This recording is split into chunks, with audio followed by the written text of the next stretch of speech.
prey vậy tại vì ấy sắp lại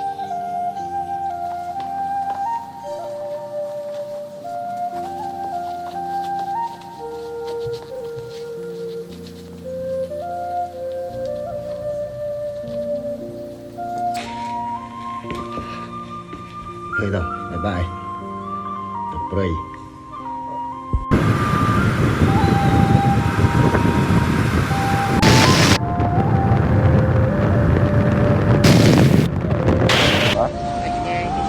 Mấy cái tháp.